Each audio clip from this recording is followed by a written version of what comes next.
विद्यार्थी मित्रों, ધોરણ 9 વિષય ગણિત ચેપ્ટર નંબર 6 રેખાઓ અને ખૂણાઓ એના વિશે આજે ચર્ચા કરીશું. એની જુદી જુદી વ્યાખ્યાઓ, પૂર્વધારણાઓ અને પ્રમેયો. તો રેખાઓ અને ખૂણાઓ જોતા પહેલા આપણે ચેપ્ટર નંબર 5 ની અંદર યુક્લિડની ભૂમિતિનો પરિચય, એમાં વ્યાખ્યાયિત પદો, અવ્યાખ્યાયિત પદો, પૂર્વધારણાઓ, સ્વયંસિદ્ધ સત્યો, આ બધા વિશેની આપણે ચર્ચા કરી ચૂક્યા છીએ. તો અહીંયા તમારે રેખાઓ અને ખૂણાઓ, સૌથી પહેલા બિંદુ, રેખા, સમતલ અને અવકાશ આ અવ્યાખ્યાયિત પદો છે, જેની વ્યાખ્યા આપણે આપી શકતા નથી. એટલે અહીંયા રેખાખંડ અને કિરણ અને એના ઉપરથી ખૂણાઓ વિશેની આપણે પહેલા વાત કરીશું. રેખા વિશેની આપણે વાત કરેલી કે સમતલની અંદર અનંત સુધી પ્રસરતા એક સીધી લીટીમાં આવતા બિંદુઓ, એને આપણે રેખા તરીકે ઓળખીએ છીએ. તો રેખાને કોઈ અંત્ય બિંદુ નથી, અનંત સુધી આગળ લંબાય છે. એટલે એક બિંદુઓનો એક સમૂહ છે. એટલે રેખા એકદમ સરળમાં સરળ વસ્તુની માહિતી તમને પૂરી પાડે છે. ત્યાર પછી બિંદુની આપણે અગાઉ વાત કરેલી કે અવ્યાખ્યાયિત પદો, બિંદુ, રેખા, સમતલ અને અવકાશ, આટલા જે ઘટકો છે એની વ્યાખ્યા આપણે આપી શકતા નથી. એટલે હવે આપણે જો જોઈએ તો એની અંદર મૂળભૂત પદો કયા કયા છે એ આપણે વાત કરી. હવે વ્યાખ્યાઓની આપણે વાત કરીએ તો વ્યાખ્યાઓમાં પહેલી વ્યાખ્યા આવશે રેખાખંડ. ચેપ્ટરનું હેડિંગ જ છે એટલે રેખાઓ અને રેખાઓ પરથી આવશે રેખાખંડ, રેખાનો ભાગ. રેખાને કોઈ અંત્ય બિંદુ નથી. જ્યારે રેખાખંડને બે અંત્ય બિંદુ હોય, એટલે બે અંત્ય બિંદુ ધરાવતા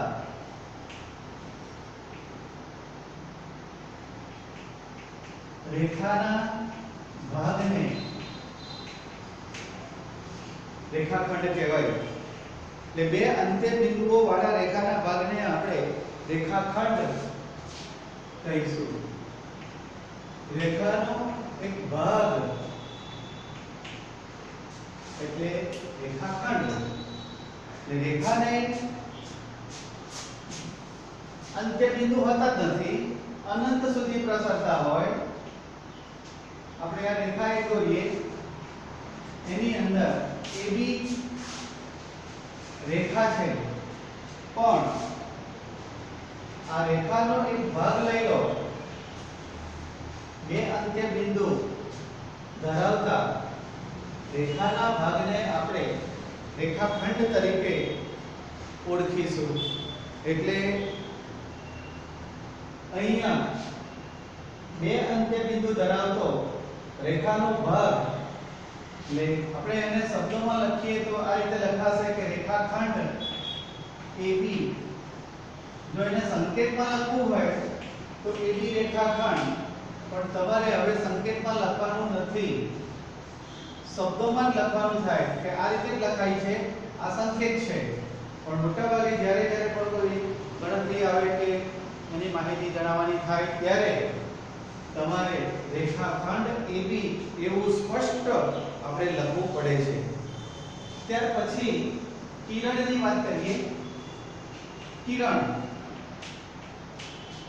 એક જ તરફ પ્રસરતું, એક જ અંત્ય બિંદુ ધરાવતા રેખાના ભાગને, આ બે અંત્ય બિંદુ છે, એક જ અંત્ય બિંદુ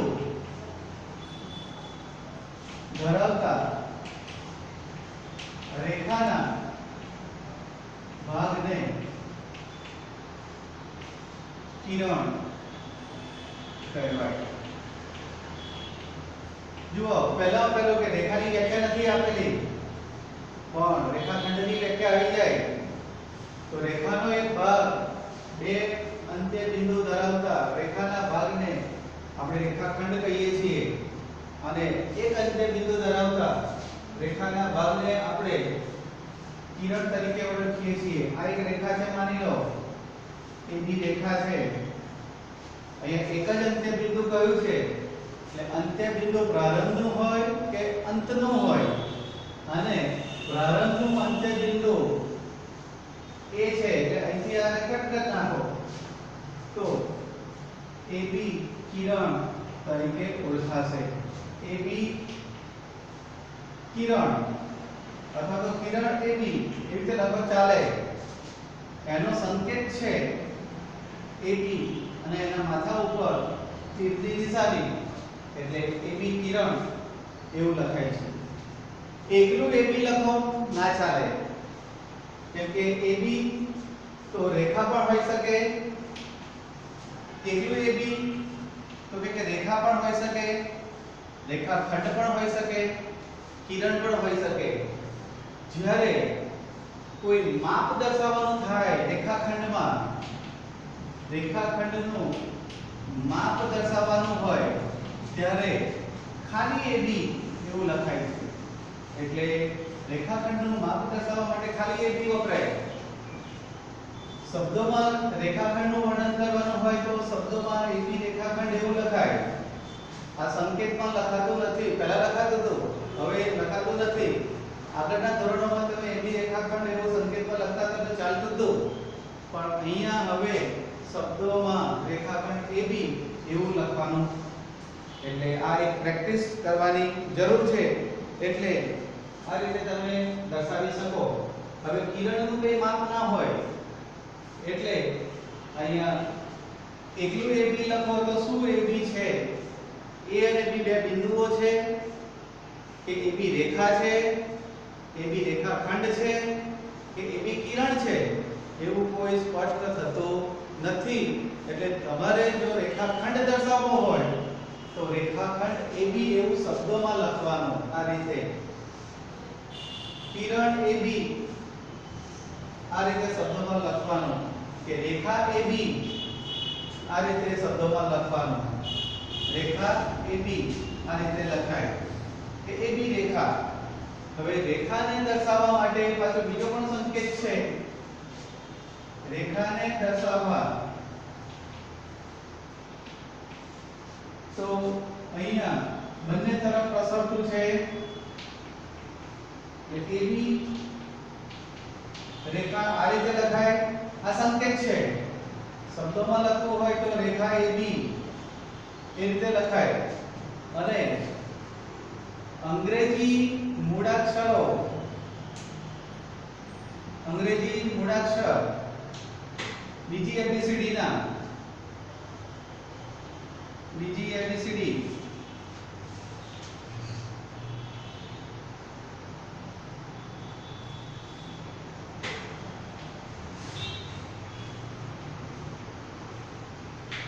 L M N આ રીતે પણ લખાય.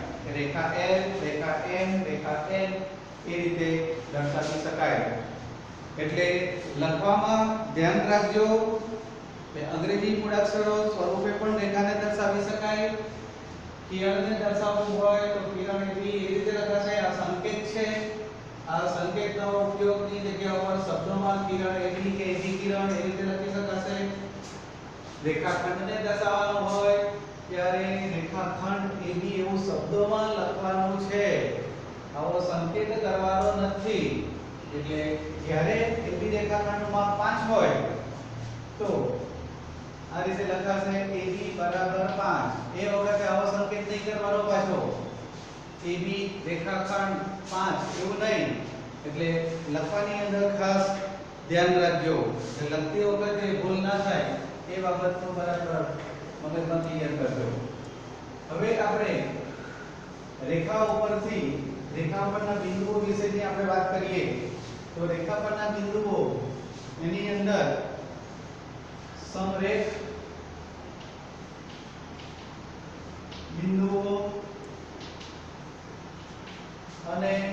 અસમરેખ બિંદુઓ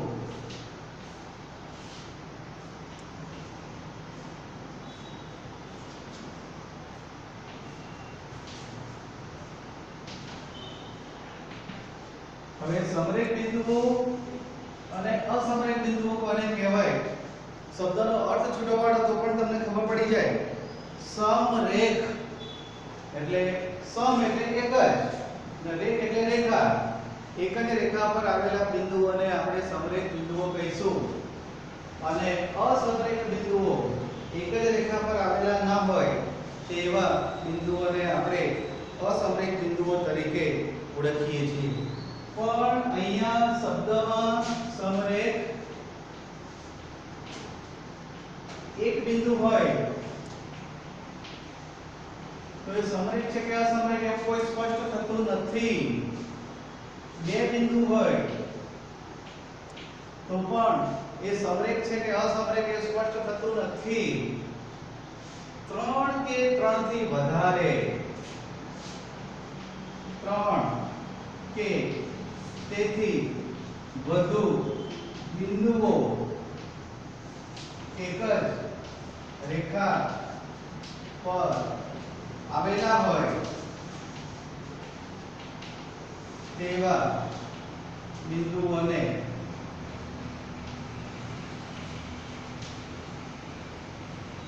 સમરેખ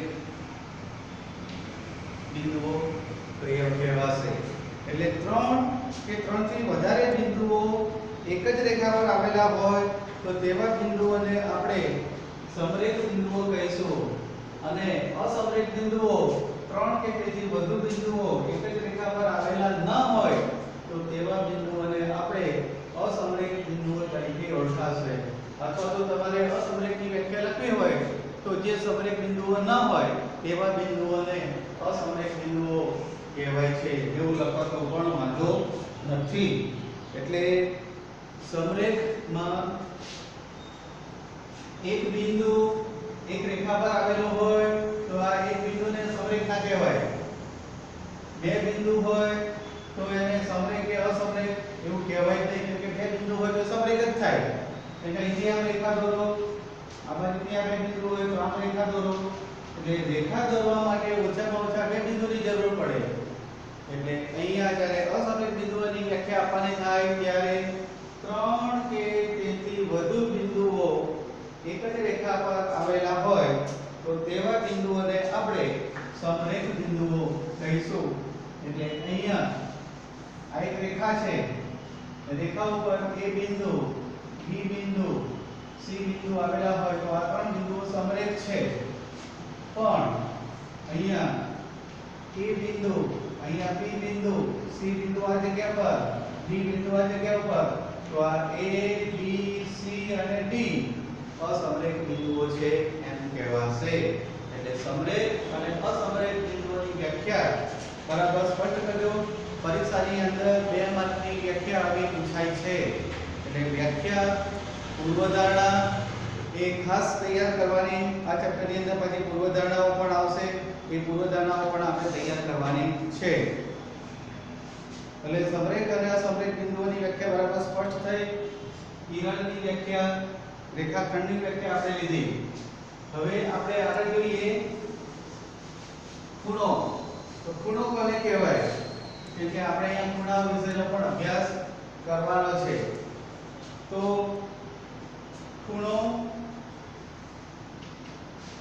ખૂણા માટે પછી ખૂણાની જે બાજુઓ એના અંગો ખૂણાના અને શિરોબિંદુ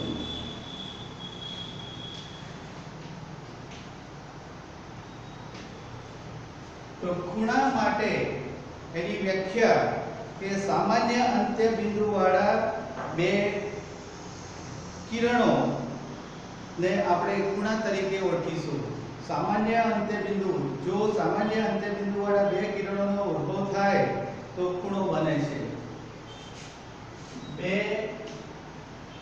કિરણો નું સામાન્ય અંત્ય બિંદુ હોય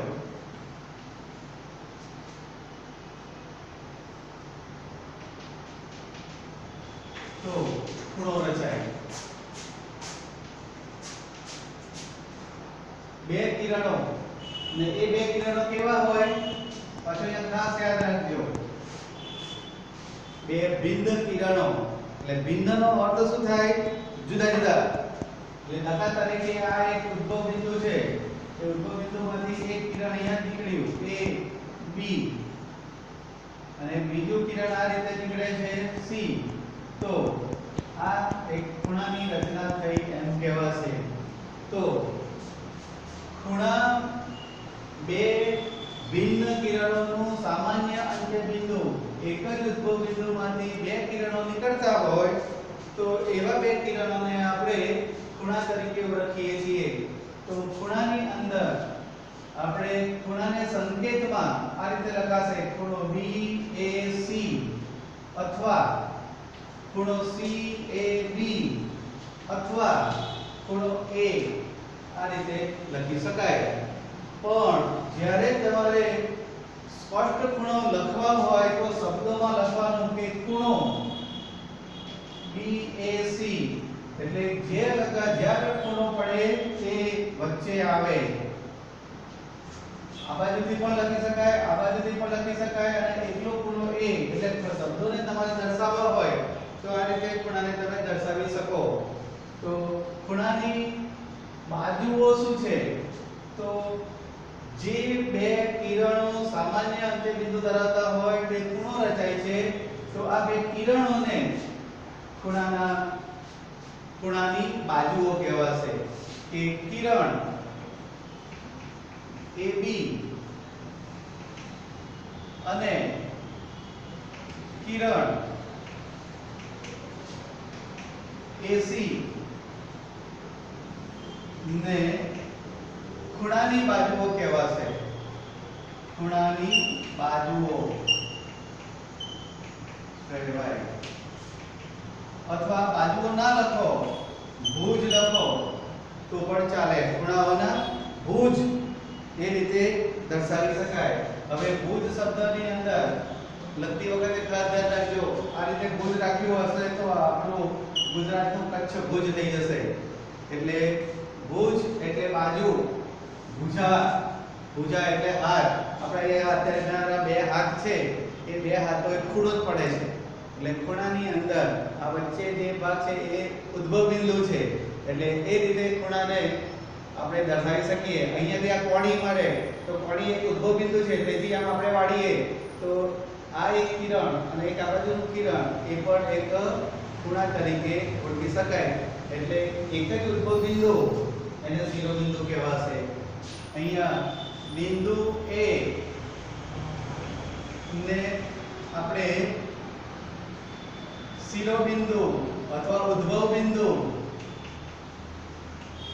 તરીકે ઓળખીએ છીએ એટલે ખૂણાને આપણે દર્શાવવા માટે ખૂણો શબ્દ એવો લખવો જરૂરી છે જો એક જ બિંદુ આગળ ઘણા બધા ખૂણાઓ દર્શાવવાના થાય તો ત્રણ બિંદુથી દર્શાવી શકાય અને વચ્ચે વાળો ખૂણો કહેવાશે અને આજુબાજુ સપાટ છે એટલે ખસી ના જાય ખૂણો એક છટકી ના જાય એટલા માટે અહીંયા રાખ્યો છે અને અહીંયા ખૂણો A તો અહીંયા જો આવો બીજો ખૂણો થઈ જતો હોય તો આ લખાણ ખોટું પડે કે કયો ખૂણો A છે એ સ્પષ્ટ થતું નથી એટલે પરફેક્ટ રીતે જો સાચી રીતે ખૂણો લખાવવો હોય તો ત્રણ બિંદુથી તમારે દર્શાવવાનો એટલે ખૂણાને આ રીતે તમે દર્શાવી શકો અને જ્યારે એનું માપ દર્શાવવાનું થાય તો ખાલી ખૂણો BAC બરાબર 50 કે 30 કે 20 એ રીતે લખી શકાય એટલે આ રીતે સંકેતની અંદર લખાય છે એટલે લખતી વખતે ખાસ ધ્યાન રાખવાનું કે ખૂણાનું માપ આપણે કેવી રીતે દર્શાવી શકીએ હવે આપણે ખૂણાના જુદા જુદા પ્રકારો પછીના ભાગની અંદર એની ચર્ચા કરીશું કે ખૂણાના પ્રકારો કયા કયા છે તે અસ્તુ